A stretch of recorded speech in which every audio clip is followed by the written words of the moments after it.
Welcome, everyone, to the C-Suite Sales and Marketing Perspectives podcast. I'm Steve McDonald, your host, and we have a topic and a guest that is very exciting today.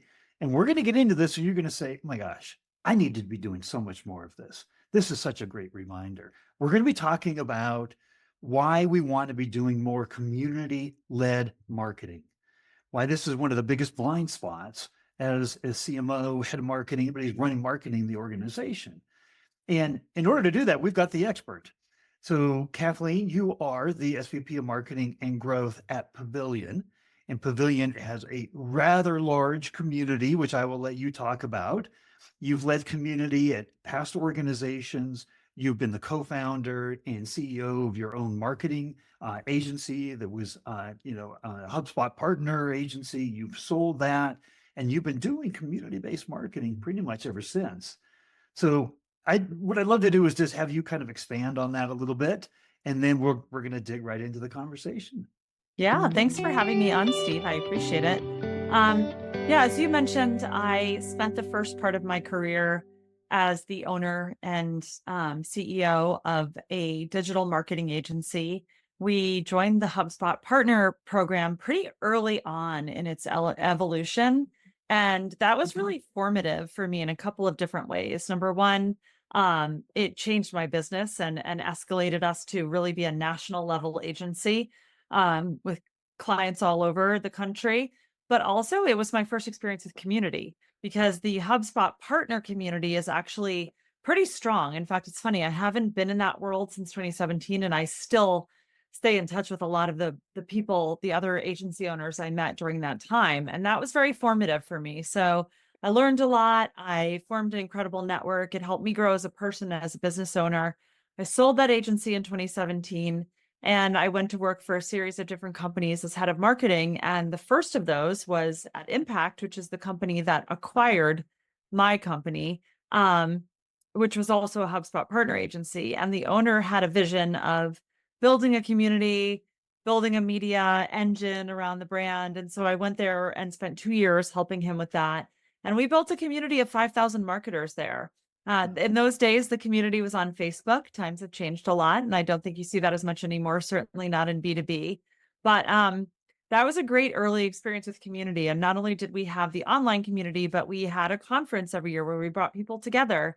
We had events, other kinds of events where we enabled people to chat and exchange information. So that's when I think, had an aha moment that community not only could, but should be a part of your business strategy, either as a company that wants to create a community or as a company that might participate in communities as part of its strategy. And so I've had other experiences that entailed community-led marketing and growth. For example, all of the companies I went to after Impact, one of the first things I looked for as an early stage head of marketing that didn't have much budget was, what are the existing communities out there that someone's already built that I could join and immediately immerse myself into, as a way of forming connections in this network of people that are in the industry. And it was really powerful. I did that at Clean.io, where I joined a lot of e-commerce communities. I did it at Tradeswell. And then I had this opportunity to come and lead marketing at Pavilion, which is a community. And one of the reasons I came here is that we are, I think, blazing a new trail. And I give Sam Jacobs, the founder, a lot of credit for this, as far as what it means to create community. And we describe ourselves as the #1 private community for the world's leading go-to-market executives. And we have 10,000 members around the world. And so I'm having this very unique opportunity to take an inside look at what great looks like when it comes to community, not only from the perspective of us as an organization that is building a community, but also seeing how our members and the companies that participate in Pavilion are leveraging their involvement in the community to drive their own growth. So that's what gets me excited. I love talking about this. Well, good. And the idea of community-led marketing, it's founded really on changes in buyer behavior and channels we have to the market, how we can influence our prospects or ICP And all of this that we try to do, we try to think about is, is go-to-market leaders inside of our organizations. Tell me a little bit about the changes in the buyer behavior that you think has really led to a explosion of opportunity for community-led marketing. Yeah. And actually, if you want to learn more about some of this, I would say we actually at Pavilion, we did a research with Trust Radius on changing buyer behavior in B2B particularly. And we have some really interesting updated data that supports what I'm about to tell you. And I'm happy to provide that link with you so you can share with listeners. It's ungated. You don't have to fill out a form. Uh, but I think there's things that have changed and then things that have stayed the same. I'm going to start with things that have stayed the same, which is that from the beginning of time, community has been a thing, right? Like the community is a concept that archaeologists study because it's existed since the dawn of man. And community, when you boil down what archaeologists look at, it's like a common language. It doesn't even need to mean like we all speak English. It's just like we have a common way of communicating with each other. We have some kind of locus, either a physical place like a neighborhood, a town, a city, or a virtual place, right? But a locus, a geographic locus, shared beliefs. So these are like the essences that distill what community is and like organizing principles, right? So that's been around forever. But our notion of what a community looks like has changed a lot. And at the same time, the other thing that's hasn't changed at all, that's been around forever, is this notion that trust trumps everything. And what I mean by that is when we go to buy something, there are a lot of factors that influence our choice. You know, it could be price, it could be style, it could be need, ability to solve a problem. But at the end of the day, trust is almost more important than all of those. And you know, an example is like I always share my stepson wanted to order a hoverboard and he went online and did a bunch of research and found a ridiculously inexpensive hoverboard. I want to say it was like $49 from China. And then most of the other hoverboards that were online were like closer to $200 and $300. And you know, I think the answer as to which hoverboard you should buy, most of us would agree you probably shouldn't buy that $49 one. Like there's a reason it's $49. It's probably got one of those batteries that's going to spontaneously combust and light everything on fire, you know what I mean? And underlying that is like it could have the lowest price, but if we don't trust it, we're not going to buy it. Um and so trust is something that has been a through line through all of history in terms of how we purchase. And that's why the concept of branding is so important. And that's why, you know, so much of marketing is based on psychology because we have to generate trust in order to make a sale. So these are the things that really haven't changed. The notion of community, the concept of trust, etc. But what has changed is how people buy.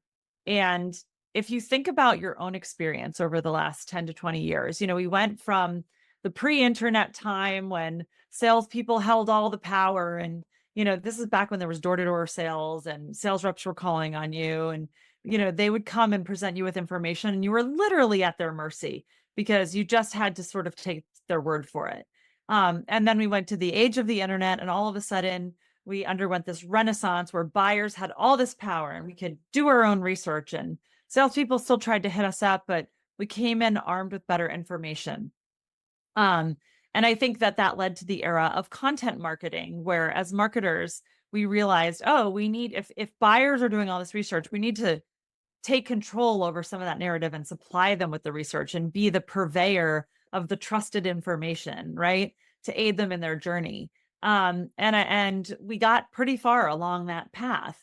And so buyers spent a lot of time on the internet researching, figuring out who to buy from. It's how search engine optimization became such a big focus, email marketing, etc. Then what happened was the pandemic hit.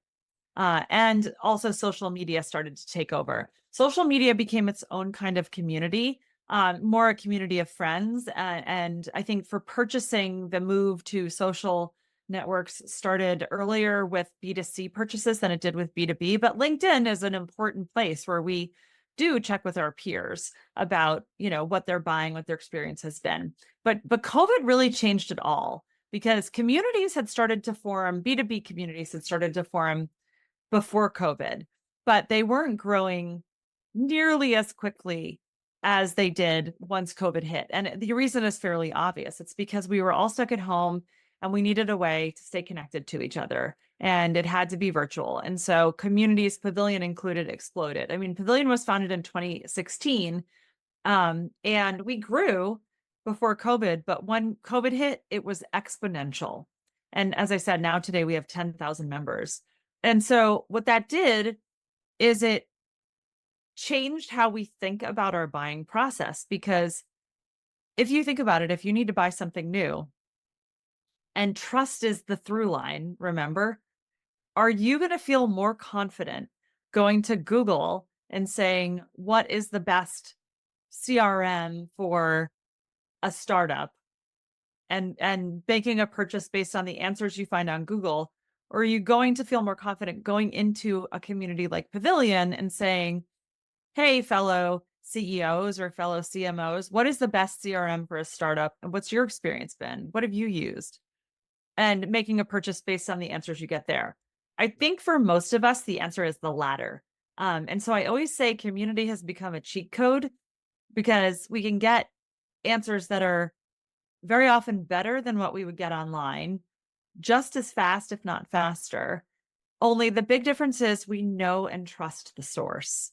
So it's made, when you think about buying today, and I see this all the time in Pavilion, what happens is someone realizes they need something.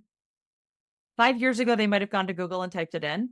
Now they're going into Pavilion or whatever sub your community.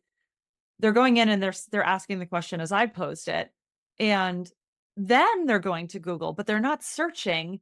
They're taking the list of 2 to 3 providers they got in that question, and they're entering in those company names and going directly to their website. So they're bypassing organic search. And it's not that no one searches organically anymore and that there isn't value in SEO. I don't want to be that absolute, but my point is that a lot of the purchases that are happening today are originating in these walled gardens and closed conversations that you might not have access to if you're not a part of the community, a trusted part of the community. And so the implication is that if your brand name doesn't come up when that question gets asked, you will never even get an at bat because somebody's going directly to those websites and not searching. So your great SEO won't help you in that situation. So you have to figure out how to be the brand that gets mentioned in the community conversations, because that's how you're going to find opportunities. And that's where I was literally interviewing a gentleman who was a chief customer officer, and he was talking about a partner that they just hired, and he reviewed 15 different companies. And how did he find those companies? He went into a peer-to-peer community, and he asked who's the best, right? He said, because all of them, and on their websites too, product differentiation is a thing of the past. Like most companies have 15 to 20 different competitors, B2B companies. And so your technology, your features, your benefits in this rapid innovation, age that we're in ChatGPT writing code, you're not going to have sustainable long-term differentiation that way. It's the experience of working with you. And that's the experience of the people that have hired you. And they're inside of those communities. A peer-to-peer recommendation is like word of mouth, right? It's golden. So I'm 100% behind what you're saying here. If you think about it, how do we practically apply this? Like, how do we take this idea that we're all nodding our head, we're all saying absolutely makes sense for all the reasons that you've talked about here? How do we start applying it, right? How do we start utilizing communities as a part of our growth strategy? Yeah, that's a great question. And so I've kind of formed this mental framework that I use when I think about this. And think of it like a 3x3, where you might have down one side 3 things, which is you can build a community, you can sponsor a community, or you can organically participate and join a community. That's one axis. The other axis is the type of community. So there are communities of product, communities of practice, and communities of interest. So I'll start with the second group first. Communities of product are self-evident. We all use this product. So you might see the Gong community or the Sixth Sense community. These are great examples. We're all in them because we want to know how to use a software platform more effectively. Then there are communities of practice, and I would actually consider Pavilion to be a community of practice because we are a community of go-to-market leaders, and we have CMOs and CROs and CCOs, and they're all in there to try to learn how to do their job better, their practice better. And then you have communities of interest, which might be like, hey, I'm interested in nutrition or fitness. These are the things that we're fascinated by, or AI would be a community of interest. So you first have to figure out, based on what it is you're trying to sell or market, what type of community makes the most sense, right? And many companies do think of starting a community. So going back to my other axis, you might create your own community if you want to own that audience. And you see that a lot with software companies. But you can also create, and those are very often communities of product. You can also create communities of practice or interest. It's just more of a long-term play that builds you a bigger owned audience than perhaps like just a community of product might. But building a community takes a lot of work, a lot of resources. Again, you might not see the results for quite some time. And so not everyone, that's not the solution for everyone. So a lot of companies then, if they want faster results with less resources, will go towards sponsoring a community. Again, it could be, you could sponsor a community of product, practice, or interest. And here you need to have some kind of a budget, and there's some work involved, but you can see results much faster because you have communities that already exist. Like when I worked at in the e-commerce world, and there were communities out there for direct to consumer e-commerce marketers, and I could sponsor and do a webinar in them or sponsor a channel or a discussion. It's a fast way for me to get in front of an audience that already exists at a relatively reasonable price. And I don't need to have, like, I was working for startups. I didn't have people who could stand up communities and run them. I didn't have a budget. I couldn't wait a year to see pipeline from what I was doing. It needed to be within a month or 2 months. So that was a great option for me. And then the last option is to join, to just be a member. There's nothing stopping you from having your go-to-market strategy be, hey, we've identified these communities that our customers are in, and we're all going to go join them and be fellow members. And we're going to build relationships and build trust again, by helping people, answering questions, making introductions. And we're going to earn the right for our name to come up in those conversations. And we actually have a great case study on the Pavilion website about a company that did exactly this with us. It's called, the company's called Carabiner Group, and I'll share this link with you. And their head of sales and their CEO joined Pavilion and just threw themselves into being the most helpful members. They did also wind up sponsoring some things, but I think the big lesson or the big aha from the case study isn't so much like write a check and see results. It's really that, like, even if you're writing a check, you still need to be an active member, because it is about what I started with, which is building trust. And just writing a check doesn't build trust for you. People want to feel like you're in it with them. We're all in this together. So becoming an active part of a community, participating on a daily basis, treating that as part of your job and part of your go-to-market strategy, that is really when you unlock the biggest value. So with this case study, tell us a little bit, just so we can kind of understand, what is it that they did? How did they get in and use the community? Yeah, so Carabiner Group is a RevOps agency. They were actually recently acquired by SBI, which is great. That's part of their Pavilion success story. Actually, it started with the person who's now their chief revenue officer joining Pavilion before he even worked there. He was looking for a new role as a VP of sales, and through Pavilion, he actually got his job, as well as resources he needed to become better at his job. And the CEO of the company also joined Pavilion, and they just really dove into it. They, Cliff, their CRO, was one of the most active members in the community in the early days. He was in, on all the Zoom calls. He was in the virtual chats. He was going to all the events and just building relationships. He also wound up founding our New Jersey chapter. He took courses through Pavilion University. Like, it was crazy. He said he averaged 83 meetings a month through Pavilion. And that led to Carabiner Group doing 7 figures in sales in their first year. And 28% of that logo acquisition is directly attributed to their involvement and participation in the Pavilion community. And what's cool is because they're a RevOps consultancy, like they really figured out how to track attribution and they can like prove it. So it's a great story for Pavilion, but like more importantly, what I like about it as somebody who does come from a startup marketing background where I've never been very well resourced is it says like, you don't have to have the biggest budget to do this well. And in fact, a lot of the big budget companies, this is where I think they fail because they think that just spending the money is going to drive the results when really what drives results is the organic participation. And yes, spending money can get you a lot on top of that, but it's no replacement for that active daily engagement. So you, I think you've talked a little bit about, but you have like a strategic framework of community engagement. And can you kind of, you take us through that, what that framework is and how we would apply that? Yeah. So I talked about my 3x3.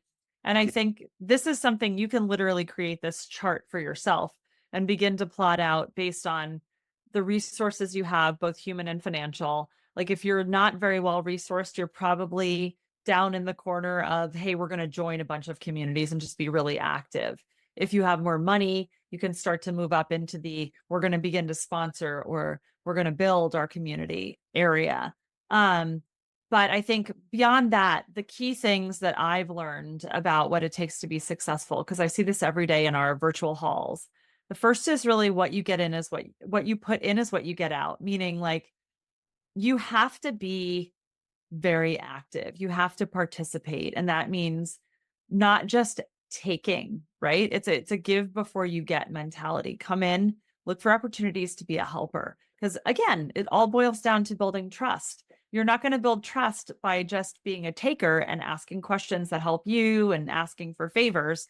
So I always tell people like, if you're really serious about it, set aside 30 minutes a day in your calendar and treat it like a meeting. Come into the community and look for opportunities to be a connector, a helper, a question answerer, a bridge builder, etc. That's number one. I think number two is really if you truly want to have a community-led go-to-market approach, it can't just be one person's job. Like this is a culture you need to build in your company, which is a culture that prioritizes community involvement by everyone. And to be honest, like what I tell my direct reports is participating in community isn't just good for Pavilion, it's good for your career. Like this is how you're going to find your future jobs. There's a good chance that if you do this right, you may never need to like send resumes out again because people will know you and you'll have that network built in. So valuable to do it for that reason. I think the other one is to not be pitchy. This is a big one. It's a rule we have in our community. If you come in and just lead with, hey, here's what we do, here's what we help. Anybody want a demo? It's not going to work. You have to organically be that helpful person, build the trust, build the relationships. And what's going to happen then, and what's so beautiful, is then when someone says, like they did with Carabiner Group, hey, I need a RevOps agency, other people, not you, are going to say, you should talk to Cliff at Carabiner Group. They're going to do the work for you and make those introductions because they know, like, and trust you and they understand what you do. And I think the last thing is just having more of a longer term outlook and knowing that it does take time for these things to work, but like any, worthwhile investment, it's worth putting that upfront work into. So tell me about your opinion on like the size of the community, because you can have a community that's much smaller, but very important people in that you can build, more in-depth relationships with perhaps versus size. Obviously, like the size of Pavilion, offers tons and tons of opportunities and within the membership and then the programs and everything you have set up. Does it always have to be a large community, or can you create, like if you're trying to create a community, but you create a community of 100 of the right people. Is that important? I think it just depends. I would say it's more what I would care more about is, do the members of the community fit your ideal customer profile? So like you should go into this having a really strong sense of who your ICP is, who your target audience is. And because very often, like you might find a huge community, like for some companies, Pavilion with its 10,000 members is squarely within their ICP. Like they target the go-to-market team. And that's why we see a lot of sales and marketing technology companies sponsor us, because our buyers are heads of sales and marketing. But then there are other companies that come in and they say, hey, we are only interested in targeting the CEOs within Pavilion. And so you also need to look at how the community is structured and if there are subgroups within it that can get you more granular, either as a sponsor or as a member. Like we have local chapters, we have topical groups. Like there's one channel in our community that's just on AI for go to market. So I think it depends how the community is structured. And then overall, I think a big takeaway I've had is that if your goal is to build trust and relationships within the community, you have to, the old saying, which I don't love, but I'm going to use it anyway. You kind of have to eat the elephant one bite at a time, which means you can't come in and expect to like make a mark on the entire community. You have to choose your starting point and grow from there. And so, like, what I've seen work really well in Pavilion is people who say, I'm going to really focus on this one channel. Sometimes it's their local chapter. Like I used to be the co-chair of the Washington, D.C. chapter. And there are people who come in and they're like, I'm going to get to know everybody in DC and then make it my home. Or sometimes it's a functional chapter. So for example, we have a CMO channel and there are certain people who just devote themselves to being very active there. And then for others, it's even a subset. It's like, I'm going to start going to events and I'm going to meet my little group. And that's going to be my initial brain trust. And I think, like, to me, what I've seen within the community in general is that our happiest members are the ones that quickly find their small initial group that they feel they can really open up to and that they trust. So, out of all of this and all that you've seen, and you've led community, probably you're one of the experts, right? When it goes right down to community-led marketing, and in terms of all the experience that you have here. What are you in your career? What are you most proud of? Oh, I mean, it's this is such a hard question, but I think I'm going to just say, really, for me, it was successfully making the transition from being an owner and a CEO to being not an owner and CEO, because that's hard, right? Like I Oh, was 11 years I spent making all the decisions, being the leader. It was whatever I wanted it to be. And I think a lot of people struggle when they change roles and they go to reporting to someone else. Um, and I'm very, very proud of the fact that I'm 7 years in now to my journey post selling my company. And I think I'm doing pretty well. And I've learned how to be a team player in a way that I never was before. And I think both being a CEO and also reporting to CEOs now has given me a different level of empathy for the dynamics within leadership teams. And I still have a lot more to learn, but I'm very proud that I was able to make that transition. that's important. It's important. I think as a CEO, you have an entrepreneurial perspective that you bring, that you want the other team members to bring. And so, I think you probably more than most would do that, right? Within Pavilion, what you're doing right now. Um, if there was one takeaway, because we've talked about a lot, right?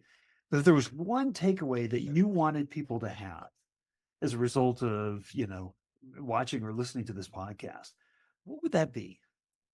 Oh, it absolutely would be for people to internalize and deeply embrace the notion that when people buy today, they're they're going to their peers and they're asking for referrals. And whether that conversation's happening in Pavilion or within DMs on LinkedIn or in person at a conference, like this is how people buy now. And if you don't have a strategy for being a part of that conversation, you are not going to get results through sales or marketing. Like you need to face that head on and figure out how are we going to make ourselves a part of that whole discussion, that narrative, and where is that conversation happening with our buyers? I think that's just vital for today's revenue leaders. I would agree. Um, Kathleen, thank you so much for coming on and sharing all of this and kind of giving us a renewed interest, right, in community-led marketing. Uh, it means so much because if we could all share the insights and the perspectives and the way we've created success with each other, then we're all helping each other out. And that's kind of the definition of a community. So you've done that inside of this community, this podcast, and I really appreciate that. Well, it's my pleasure, Steve. Thank you so much for having me on.